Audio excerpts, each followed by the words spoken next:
Well, you're either born a female, okay? We're not even gonna start that subject. All right, Jeffree Star is being canceled again over what he said yesterday on his Tiki-Talkie Live. Now, he straight up said there's only 2 genders and I don't care. And according to like my research, just over an AI, I asked, are there only 2 genders? And AI said, no, there are not only 2 genders. While biological, sex is often categorized as male or female, gender identity is broader concept. So you're thinking about like non-binary, cisgender, ze, they, them, different pronouns. My pronouns are pay me. But here's what Jeffree Star had to say. Here we go, Rose. All you people that don't have common sense, stop typing. Very scary times we live in. It used to not be like this 10 years ago. 10 years ago. No. Ash, your mother flopped. Okay, baby? Your mother flopped. And there's only 2, male and female, okay? Try again, sweetheart, okay? We're not about to have a discussion about science. You're either born a male or you're either born a female, okay? We're not even gonna start that subject. Use your common sense, sweetheart, okay? There's only A or B. Yeah, thank you. You want me to start going down that discussion? Don't start with me, sweetheart, okay? You can wave your little flags all you want. It doesn't matter, okay? You can't negate from the fact that you are this or this, okay? You can wave your little flags all day long. I don't care. You're either born A or B. Thank you. Thank you.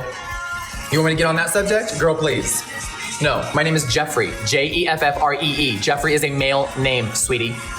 Okay? That's not that hard to understand. Okay? And all you little crybabies in the chat? No, there's only 2. Thank you. And if you don't have common sense, stop watching me. If you don't have common sense, use your thumb and scroll to someone else that's maybe saying what you want to hear. Aww, here we go with all the little crybabies. Enter this, enter that. Shut up. We're not talking about that. We're talking about normal, average science. Oh, baby, I'm not trying to be anything but me. Okay, I know what I was born, okay? I know what my birth certificate says. I'm not delusional. Thanks. Yeah, I know what my birth certificate says, sweetheart. Either A or B, okay? You can trick yourselves into thinking there's more. There's not. It's called delusion, okay? Next subject. This was not the video I was gonna make today. And when I first saw this pop up, I was like, what is going on? And I think that Jeffree Star, not to defend him because he could defend himself, he said like basically what I took out of it, like he's old school and they're just 2 genders. You're just born male or female. This is something as like, you know, I do like males, I do like females, but I don't really like to engage in any of that. And there's different types of categories that you can dive into. Non-conforming, non-binary, like pangender, 2-spirit, non-binary, agender, genderqueer. There's a whole entire like social construct of gender. And when I was watching him talk about it, it very much came across like, I get where he's coming from, because back in MySpace days, they didn't have that. You just checked the box, male or female. And then now people are trying to be respectful and there's so many different ways to identify it. Just for example, like there are like men, straight men who do things with gay men, but they still self-identify as straight. And I'm telling you, it's wild. At the end of the day, how you lay down at night and how you self-identify, that's what matters to you.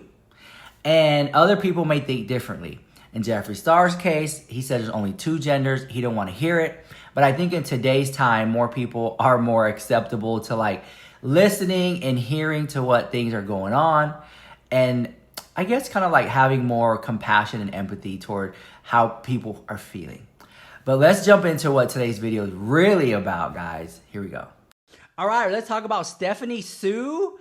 Stephanie So, I always get her name wrong. Anyways, I just remember her from the days of her hanging out with Nico Cotto, Avocado, and them collab and the drama of the fallout because Nico was so rude to her. I don't know. I can't even remember what happened. What do you do? Trap her in the basement or something? Eat her Dubai chocolates? I don't know what happened. Anyways, instead of going to the police and making a video about how rude Cocado and weird he was, and it was just crazy. Like anytime some people make a video about somebody about them being weird, weird. I just find it so interesting.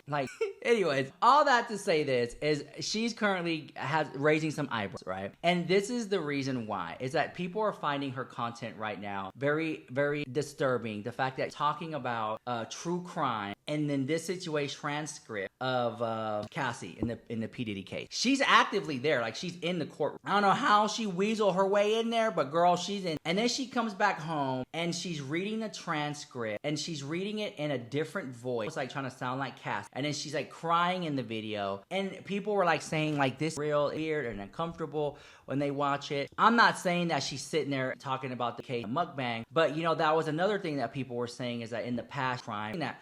The biggest takeaway that I saw is that there have been so many crime content that get dragged through the mud and get so much hate for the reason that like they're not being sensitive enough, or sometimes the family doesn't want that to be brought back up. And Steph, one of the biggest criticism is that he did a story, a true crime story, and the family out, so down. You know, if saw the email, who knows, right? The thing is, I personally like watch crime, like when it's like a Netflix, you know, a lot of money behind it, interview people and things like. I love that. I don't necessarily like the part where it's just like somebody sitting at home and they got their little notes and they're just like basically regurgitating what they read on chat. Like, girl, at that I could do the same thing about, right? I could run it to ChatGPT and put it to some voice machine and have it read to me. That at that point, it's just like you're just content, right? What Stephanie Sue is doing, do I think that she really cared? I think that gig found a way I can make money online. She's like, this is my gig, crime, voice match, and I'm gonna be invested. You have to think about like, what does it do? Are you like jaded? Are you kind of like spooked out by things? Like,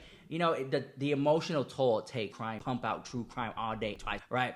Anyways, and it's different, right? Because like I said, true crime creators get dragged to the mud, joke about putting on makeup while talking about this topic, or eating noodles while talking about a series. Like, I get the gig. At the end of the day, I see it as... Anyways, so much conversation about it, whether you like her, whether you don't. I don't really know much about the creator. I just saw this pop up and I was like, I found it. Let's talk about it. So here we go. All right. Okay, let's talk about Stephanie So, or is it Sue? I don't know how to say it. Soo. Stephanie So. I haven't talked about her in a long time. I don't think I've talked about ever. Anyways, I got Pink Labubu on the line, Pink Scorpio. So let's talk about this. So I saw this post. Funny enough, it was posted in the Trisha Paytas podcast community. Oh. Yeah, and basically, like, so I think she does mukbangs, correct? Yes. Mm-hmm. And then she started doing like true crime while eating mukbangs. Yes. And there is something kind of insensitive about, you know, eating some noodles and talking about someone dying.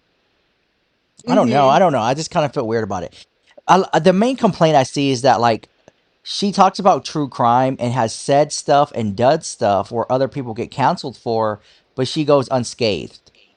Yes. And I wanted to take a deep look into it because somebody named by Lazy Virus 8424, they posted a clip of Stephanie Sue that was reading the transcript of the P Diddy Cassie trial, and because she actively attended the trial that's currently happening, and she's been making videos about what's happening in the courtroom, which includes reading the transcript.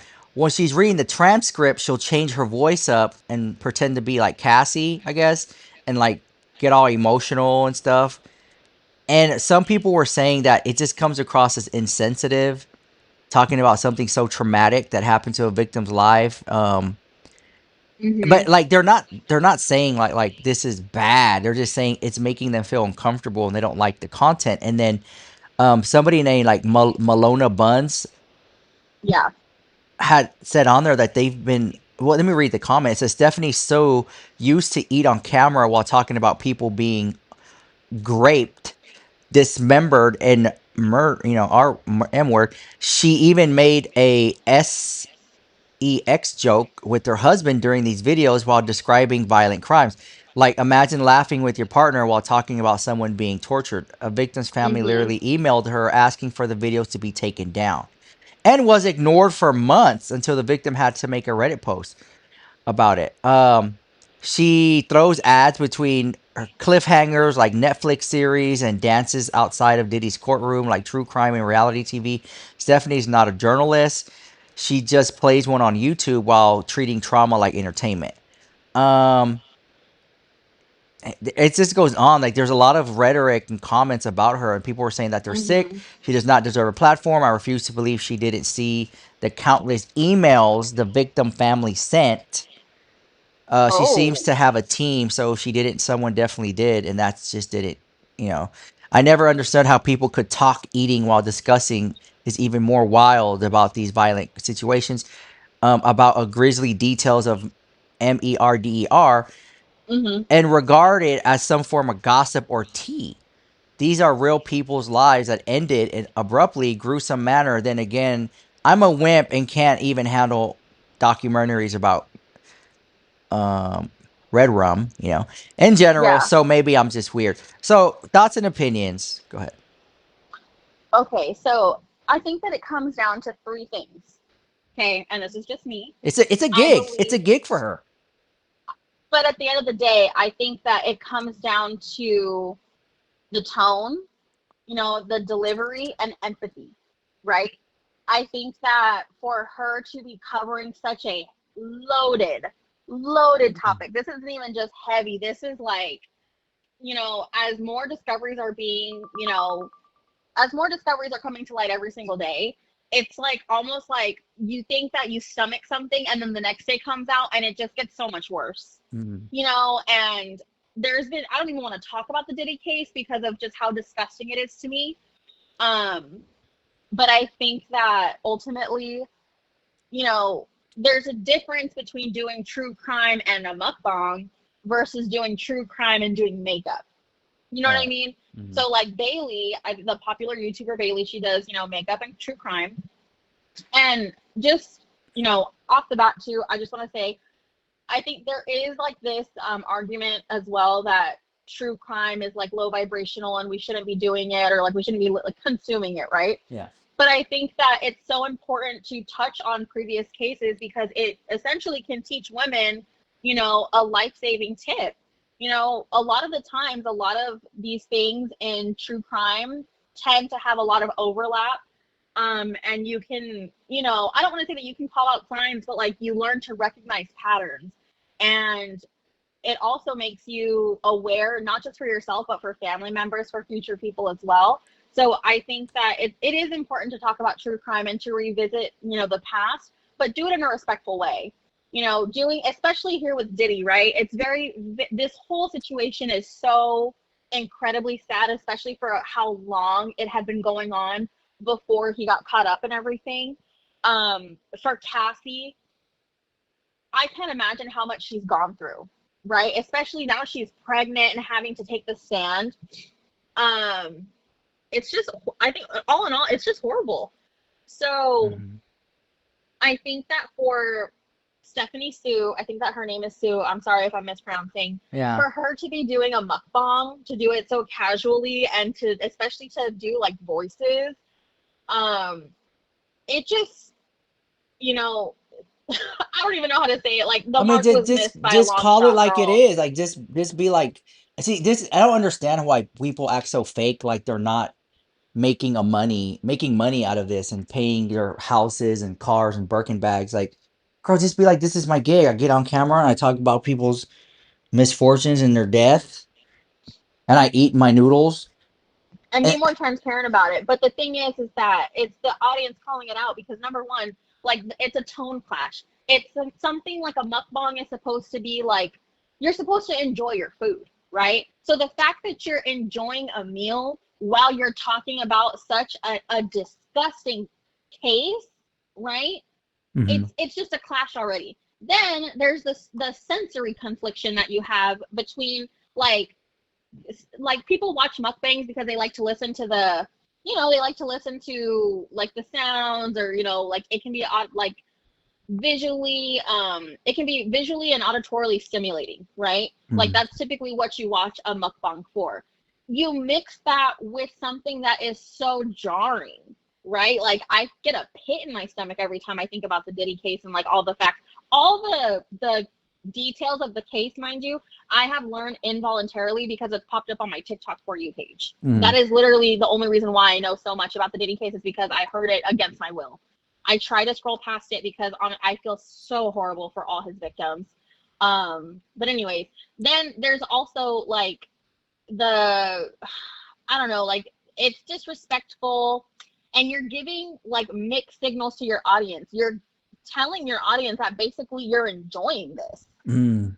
Which like if you're enjoying impersonating the victims and reading the voices and you're enjoying reporting on it, there is a like there's something going on, girl. There's I don't know. I just think I think that like she did it one time, she got a lot of views from it, and she's like, I'm gonna keep doing it. It's what people want to see. And now that it's blown up, people are kind of turned off by it. yeah, it was awful to begin Like with. like see like I'm not like a P Diddy fan, so when I Mhm. talk about P Diddy, it's for clicks and views. Like I'll Right. keep it real 100%. So and then I see Stephanie Sue, like she doesn't even look like she's a P Diddy fan. She could be, I don't know, but she doesn't even look like one to me. And it's Yeah. obviously she's doing it for clicks and views. But like I just feel like she's not transparent enough about it. No. Like she's trying to come across. Here's why people are kind of like rubbed the wrong way. Is she's coming across like she really cares, but I don't think Absolutely. she Yeah. does. I don't think she does. Like she really is invested. And you have to think about it like is it healthy to do a true crime channel and you're just always talking about morbid and death? And what does that do to you psychologically, in your everyday life and how you move through it? Because you talk about it so much. It Well, would it have to jade desensitizes you. you. Yeah, it desensitizes you and you become kind of jaded. And and I just think that like she should I think people just need to know like she's doing this for money. She's not doing it to shine a light and be a beacon of hope for some of these cases. And when obviously, I mean, you can see online that families have reached out to her to take down videos and she still doesn't until later on. And I just think she does it for money. Mhm. Isn't she the one who had a drama with Nick She did. Avocado? Yes. And I think that was fake too. I don't even believe all that. It's always like with Stephanie and like just from the stuff I've seen, Yeah. it gives me like Trisha Paytas saying, "How is it that every time James Charles is the victim?" Like, I Mhm. think she should just take an L. I think like influencers who take L's and always just try to seem like they're always the victim. Like, I hate that. I hate when people are always a victim. Mhm. Like Stephanie, just get on camera and be like, "Yeah, girl, I make these videos for pay the rent. I want me a new Birkin bag. I'm trying to find the next hot true crime story to talk about." Keep it real. I mean, at least you know what you're getting into. Like when people tune into my channel and they're like, "Oh, you talk about Michaela." No. Oh, let me tell you why. It gets views. Well, Let me yeah, because anytime that you see that they see you, it's because they're talking about Michaela. let me do it. Let me They do don't a get ready with me and get 1,000 views. No one's gonna care. listen. Nobody is looking up Rich Lex's skincare routine. They only want to know what he has to hear, or what they only want to hear what he has to say about Michaela. Let's be Yeah, the literal. other day, I think it was the other day, and I know people in the comments are gonna be like, "What? I care." The other day, I was doing something. Yeah, I was doing something, and I was like thinking to myself, I'm like, I really should like vlog this and put it on my channel. And then I was like, oh no, I was like, they don't care. They just care about the drama and the gossip. So instead ended up making like a drama video that day. And like I put what I was doing, toward the end of the video. Hmm. And so it's just like I know my audience, they like tea, they like gossip, they're messy, you know what I'm saying? And I know that there's a portion of them that like to see like my day to day, so they can check me out on Instagram, Snapchat, and stuff like that, and TikTok. And if I feel like it's important enough, I'll add it in the video, like a shopping haul or something toward the end.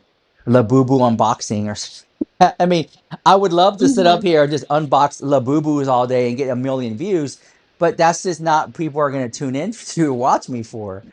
Hmm. Just don't. And Holy show for real. I was one of the people who, when a drama would happen, I was like running to your page to see if you responded yet. and And I get think that yeah. that's yeah, I'm the demographic. Like I'm the person who like I'm not to say I don't care about your day to day, Yeah. But I really just want to watch what you have to say about the drama, what, who reached out to you. Because one thing about Rich is that people are drawn to him. It's like he's the fly trap. So like people come to him, like all the little flies, let's just say it's James Charles, it's freaking who else? All the beauty brands, everybody comes to Rich Lux, and everybody like not Evan, I'm sorry, who was it? Zach Sellers. Hmm. That one there was one guy one time, like a few months ago, that came on, everybody hated him. Um, but that's the thing, is that they all come to Rich. They They all hate, come, but they they come. always say exactly they hate him, but then they come, Rich Lux, I need a cup of milk. Please, Rich Lux, please. I need 15 minutes, Rich. They all come, and that's why we all follow, because everybody eventually, all roads lead to Rich. Mm, yeah. I mean, listen, I've been doing it for a long time.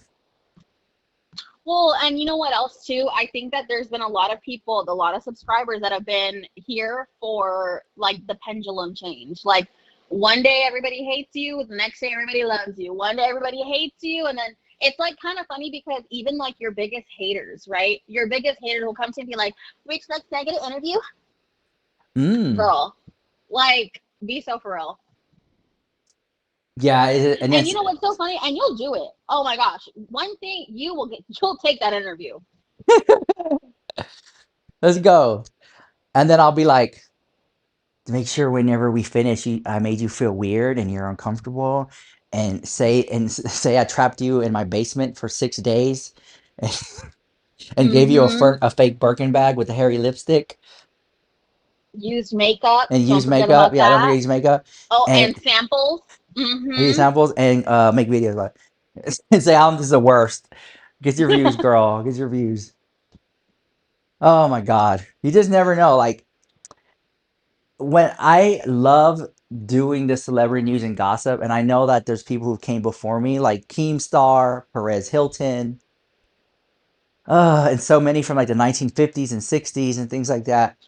Mm-hmm. I'm just glad I'm able, I've sustained myself for over like 7, 8 years now, almost 10 years doing gossip on TikTok and YouTube. Crazy, right? To say, but I'm irrelevant, girl. I'm irrelevant. I'm irrelevant. Well, wait, how many years did you say that you've like been doing this I for? think 8 years now. So, me personally, I think that you became my Joan Rivers. Mmm. I think that it kind of just happened that way. And I think that you filled something for me where I used to love tuning into Joan Rivers, and Joan Rivers could say nothing wrong. Nothing. Everybody fully expected it from her, and that's how I see you almost. Mm-hmm. That's what it is. Yes, So I think darling. that you're the Joan Rivers of the people. I want to switch gears here. I want to talk about this, totally off topic. So Stephanie Sue, you got your moment. Make your video, own it. Check this out. I want to talk about Charlotte Tilbury. Did I tell you about the this one guy and the tattoo? Okay. So this one guy I was talking to, we were like kind of friends, flirty friends. He Mm-hmm. got a tattoo, and he said, do you have like a moisturizer so I could put on it? And I was like, you're gonna use that basic Aquaphor, I already know. But I said, but I have this, and it was the Charlotte Tilbury Magic Cream, I knew it. which is like $100. It's Yeah. like $100 for the Magic Cream. And Mm-hmm. like there's always a story with each Charlotte Tilbury product. And the Mm-hmm. story of the Magic Cream was like Charlotte Tilbury was backstage at a fashion show, and she was doing makeup, and she was in a rush, and she got all her favorite moisturizers and would put them all together, and she would do the model's makeup backstage, and it just came out so beautiful. And that's how Charlotte Tilbury's Magic Cream worked. And then they throw in a name. Jennifer Lopez uses it. Jennifer Lopez uses it. And they always say that. That one time she fucking used it. So anyways, back to the guy and the tattoo. So I was like, yeah, I don't have Aquaphor, but I have Charlotte Tilbury Magic Cream. I was like, I'll give it to you. Use it for your tattoo. He said, let me look at this. He, researched the price of it is $100, Saks Fifth Avenue. He said, I Mm-hmm. don't want this old lady cream. Oh, it was in that moment that I was like, I never thought, I never thought that Charlotte Tilbury was old lady cream. I- Girl, And I thought about it. how dare he? First of all, disrespectful. But second of all, like, I mean, someone's offering you $100 cream and you say no. Like, what? So, anyways, I just thought about it and I'm like, you know, you're like 26, 27. You're no spring chicken either, girl. You're gonna need some old lady cream. Why are these young demographics saying things like that? I don't want no old lady cream. Like, what do you mean? What do you I mean? think it because they Young don't know. They young don't know the people value yet. should, yeah, young people should use old lady cream. The old Kind ladies, of. I always say I'm a inside, I'm an old lady. Inside, I'm a little old lady. And I just feel like I have been using old lady creams since before I was an old lady. When I was a young lady, I was using old lady creams. And we can go down the list. La Mer, La Prairie, Cicely Paris, Charlotte Hmm. Tilbury. And so then now I'm thinking like, so is there a demographic of young people who want to use young, fresh skincare? And I'm like, oh, enters the chat. What, Road Beauty, Kylie Cosmetic? Oh no. Do you remember when Huda Beauty had Wishful? You remember that or no? It sounds Yeah, familiar. it was in Sephora. Huda Beauty had a skincare line. Hold on. It was called Wishful, and she closed it down. It's no longer available. Can't find it hardly anywhere. I have a few. I remember. I do remember. Mm-hmm. I just had to look at the packaging. Yes, I do remember. Wishful, and then it came and it went, and she had like some products that were kind of gimmicky, but they worked. Like, the stuff that you rub your face and all this alleged dead skin comes off. Hmm. That was fun. Um, she had the thirst trap type of mask that would snatch your Hmm. face, like a snatch face thing, and it was cool. It was fun, and since she got rid of it, I'm like, kind of miss it. I wish it was still around. But she put her foot in As the you will. game, and she took her foot out of the game now. Oh, It, hold on. Pause. all right. All right, guys. I think I'm gonna end it here. Thank you guys for watching and listening. Thank you guys so much. If you guys wanted to check out more of Pink Labubu, she's always hanging out on my lives on TikTok.